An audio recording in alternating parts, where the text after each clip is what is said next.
ден, почитувани гледачи.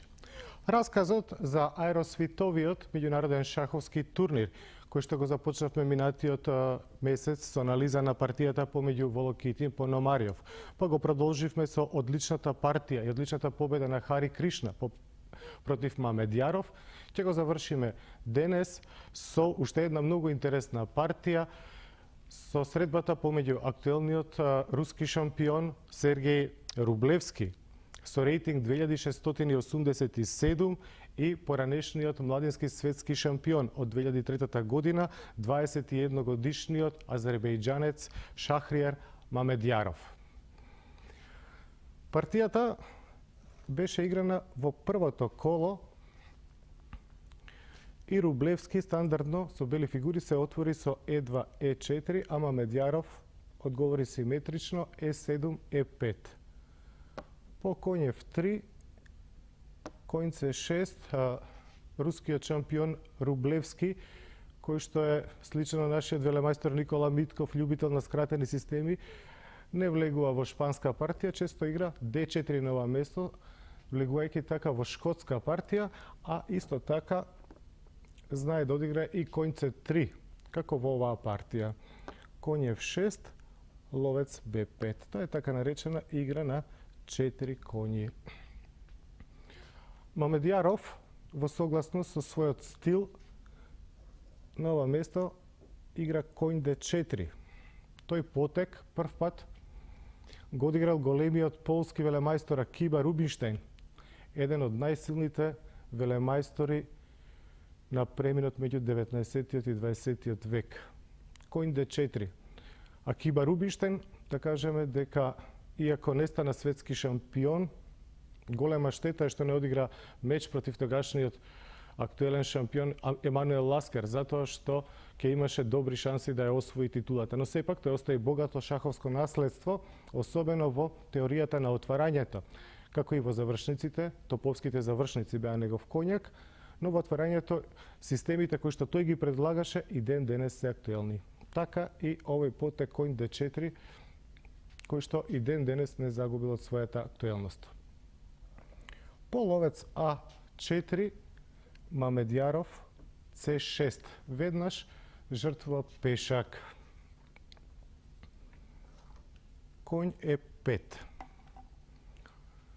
Сега најчесто на ова место порано се играше потегот D6, па на коњ F3 црниот со ловец G4 за пешак има добро врзување и се смета дека има доволно компензација за жртвуваниот пешак. Но во нашава партија Мамедјаров оди со пешакот за две полиња напред. Игра D5, оставајќи го полето D6 за својот црнополен ловец. D3, ловец D6. Сега Рублевски треба да донесе одлука дали ќе се повлече со коњот на F3, допуштајќи му на својот противник да дојде со ловецот на G4, или ќе се обиде да го држи коњот на централниот пост E5 со F4. Токму ова втора солуција ја бира Сергеј Рублевски. Но, откако белиот појде F4, сега ловецот доаѓа на диагоналата G1, A7. Ловецот доаѓа на полето C5, оневозможувајќи му е на противникот рокадата. Сега на ловец E3 би следал коњ C2, па на дама C2, ловец E3.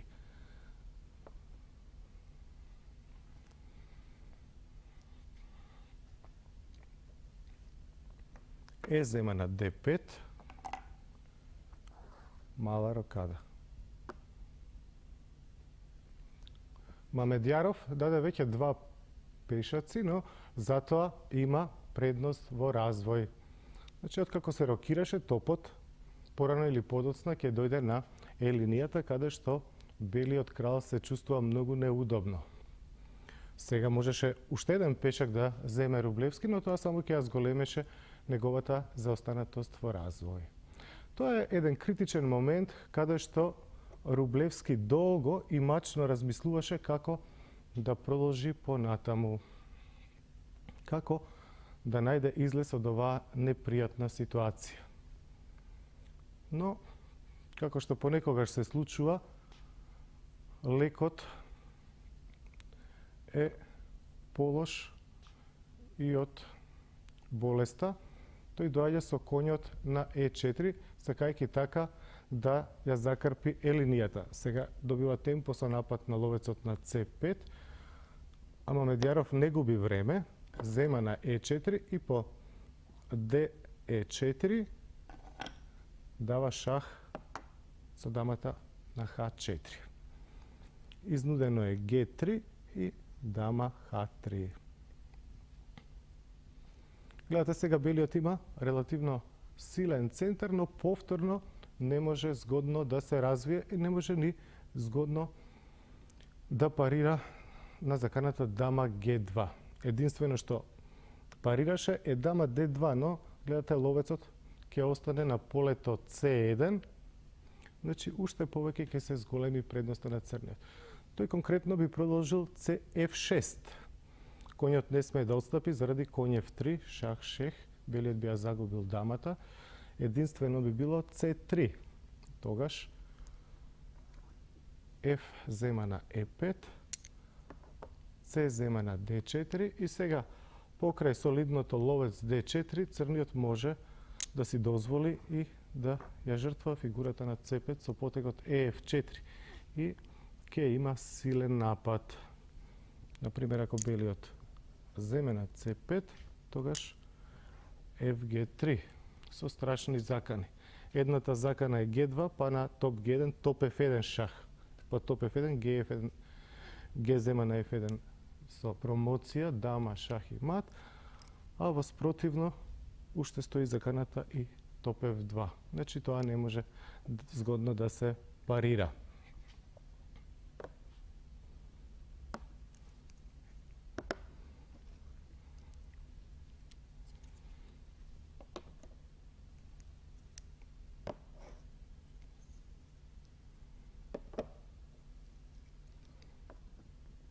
Рублевски прави единствено возможно, продолжува со развојот ловец Е3. Дама Г2 со напад на топот, топ Г1, дама Е4 со напад на ловецот. Крал на Ф2. Веќе во овој миг Мамедјаров може да земи на Д5 и да воспостави материјална рамнотежа. Но тоа му е малку. Тој игра многу посилно и покреативно. Топ на Е8. Единствената фигура која што ја држи белата позиција е конјот на Е5. И затоа Мамедјаров се подготвува да го симне од таблата тој конј и потоа со сите преостанати фигури да нападне на белата позиција. Како сега да се брани белиот во оваа ситуација? Тој доаѓа со дамата на Д3. Некои разумни алтернативи речиси и да не се гледаат. Например, ако дојдеше Д зема на С6, за да видиме што е идејата на црниот, тој би можел да дојде со топот и ќе дојде со топот на Е5, Ф зема на Е5, ловец Г4 со напад на дамата. Се оди брзо со темпо, дама Д3, дама на Ф3 шах и по крал Е1 и последната црна единица влегува во игра, во случајов тешката артилерија, топот на Д8 со страшни закани. Например, ако ловецот земе на Д4, тогаш црниот има елегантен потег во ловец на Б4 шах. Гледате, нема каде да оди кралот, нема ниту едно поле. С3 веќе C пешекот не ја брани дамата, значи белиот би ја загубил дамата, а истото ќе се случи и на ловец C3, топот ќе ја земе дамата и понатаму ќе матира на E2. Значи тоа е илустрација на тоа со какви проблеми веќе во овој миг се соочува рускиот шампион.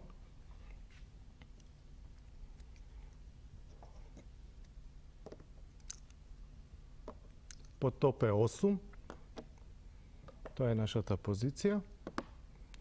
Тој се обидува со потегот дама на D3.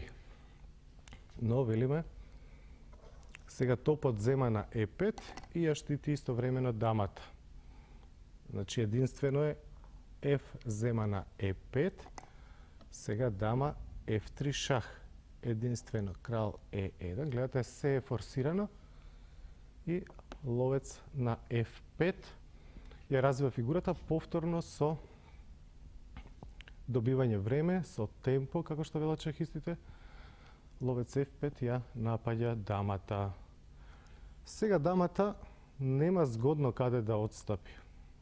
Гледате, дамата мора да го штити и полето E2, каде што црниот се заканува веднаш да матира, истовремено треба да го брани и ловецот. Единствено, полеот кој што може да ги двете задачи да ги постигне е да дојде на D2, но тогаш црниот има пријатен избор дама E4 или дама на D5. Сега сака коњот да дојде на испразнетото поле од дамата, да даде шах, шех повторно.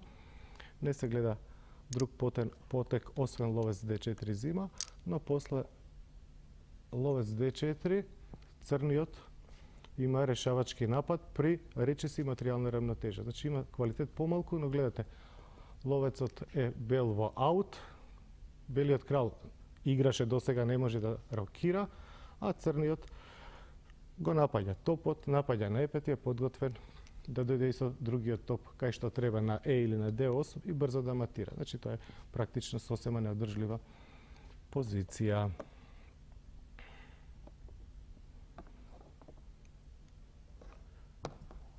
Повторно ќе се вратиме назад да видиме што се случи во партијата.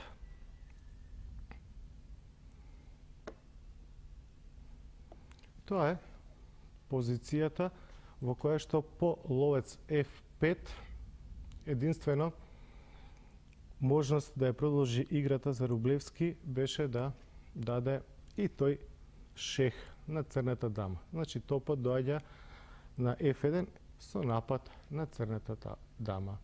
И во оваа многу интересна и остра позиција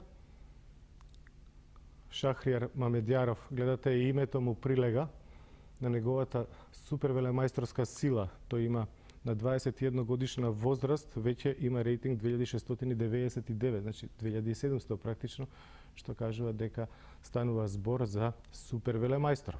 Инаку 2003 година стана младински светски првак до 20 годишна возраст со одличен резултат 10-13. На топ F1, да се вратиме на играта, на партијата, следи ловец на B4 шах. Нема друго решение. C3. И сега, откако ја достигна партијата својата кулминација, мора да дојде до расплет. И да видиме каков ќе биде расплетот. Ловецот сега ја зема дамата на D3. Топот носи на F3. Коњ F3, шах. Сега во моментов црниот има една фигура повеќе, затоа белиот мора да нападне две фигури за да земе една. Крал F2. Коњ зема на H2. С зема на B4. Сите потези на белиот се изнудени. Коњ G4 шах. За да го брани ловецот мора да дојде на F3, практично е диригиран да дојде на F3, но сега коњот од G4 доаѓа на E5, зема пешак и повторно добива темпо, дава шах. Крал F4, коњ G6 шах. Крал F3, CD5. Бурата помина, сега може да ги сумираме резултатите. Гледате, во сите овие компликации со одличната концепција и имагинативна игра на Мамедјаров, при тоа се беше точно прецизно, значи немаше никаков блеф или трик. Црниот, значи со својата одлична стратегија, одлично водење на иницијативата, дојде во позиција каде што има два пешаци повеќе. Но белиот се уште е до некаде во игра затоа што има ловечка двојка и ќе стори се за да ја продолжи играта. Но ќе видите Мамедјаров колку силно ќе го заврши техничкиот дел од работата. Топ на C1. Сега, за да добие малку време, еднаш ја повторува позицијата, може да си го дозволи тоа. Коњ Е5, крал F4, коњ G6, крал F3 и сега B5.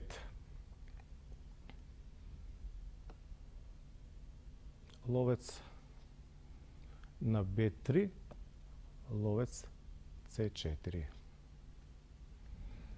Секоја измена се разбира му одговара на црниот, кој што има материјален вишок од два пешаци.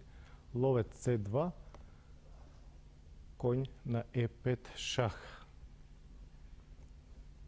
Крал F4 и сега F6. Сега, за да го заштити полето D3, Рублевски доаѓа со топот на D1, а Мамедјаров, кој што во животот има и многу работено на шах, кој што е исто така неопходен предуслов покрај талентот за остварување на врвни резултати. Значи, во животот има решено, некаде сум прочитал, над 1000 шаховски студии. И со тоа се разбира дека истренирал одлично да наоѓа неочекувани и силни решенија, некогаш и абсурдни. Не плашејќи се од никакви призраци, од никакви духови, тој зема на А2. Затоа што точно пресметал дека белиот не може да го фати неговиот ловец. Б3, топ С8, со контранапад на ловецот. Ловец С5 и А5, гледате. Секогаш со помош на тактика ги решава стратегиските проблеми.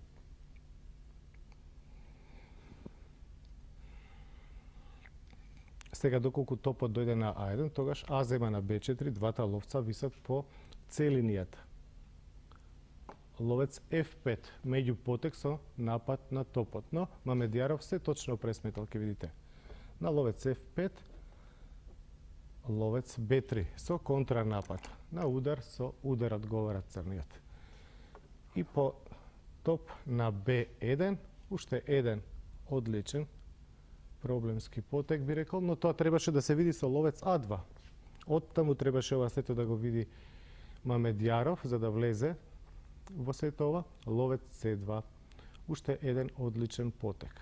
Значи сега ако ловец С2, тогаш АБ4, повторно двата ловца по С линијата висати и едниот од нив, белиот, ќе го загуби. Ловец Е6 шах, крал Х8.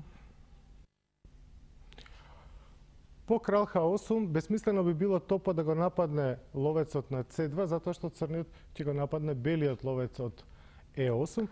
Од тука белиот доаѓа веднаш на А1. За по топ Е8, сега веќе не може да отстапи згодно. Белиот, црниот се заканува со коњ Д3, коњ С5 да има два врзани пешаци покрај својата материјална предност, значи тој се обидува со жртва на фигура да се надева малку во А пешакот, но ќе видиме дека тоа не може ништо да промени. Следи коњ на Д3 шах, крал F3, коњ С5, поважниот ловец Мамедјаров го симна од таблата.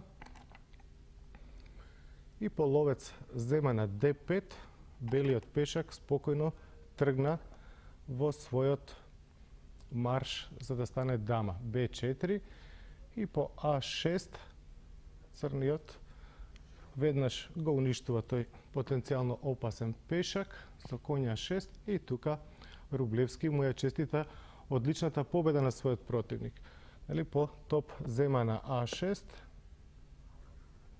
азербејџанскиот велемајстор би дошол со топот на Б8 и веќе ништо не би можело да го спречи Б пешакот. Велам во својот продар кон дама, белиот би морал да даде уште и фигура. Тоа беше една прекрасна победа, прекрасна партија, имагинативна игра на младиот велемајстор Мамедјаров. Но сепак мора да се каже дека и шампионот на Русија Рублевски по тој пораз, чувствителен пораз во првото коло, најде сили за шаховски подвиг, постигнувајќи 5 победи во низа, почнувајќи од третото коло кога го совлада поранешниот светски первак Руслан Пономариов, за понатаму во четвртото, петтото и така натаму до осмото коло да ги совлада уште Нисипјано, Волокитин, Бологан и Хари Кришна. Значи 5 победи во низа за на крај да триумфира на овој исклучително силен турнир и да го постигне еден од најголемите резултати во својата кариера. И уште неколку зборови за победниците. Значи на турнирот победи Рублевски, турнирот се играше во Форус, близу до Јалта на Крим, од 17 до 28 јуни, тоа веќе го кажавме во претходните емисии. Значи, втор беше гениот од Лвов Иванчук, половина поен зад Рублевски, 7 поени сам на второто место. На трето место заврши молдавскиот велемајстор Виорел Бологан со 6,5 поени, а од делба на четвртото до шестото место на делба се најдува Мамедјаров, Широв и Гришчук. Тоа би било се, почитувани гледачи, за денешниот шаховски коментар. Ви посакувам пријатно попладне.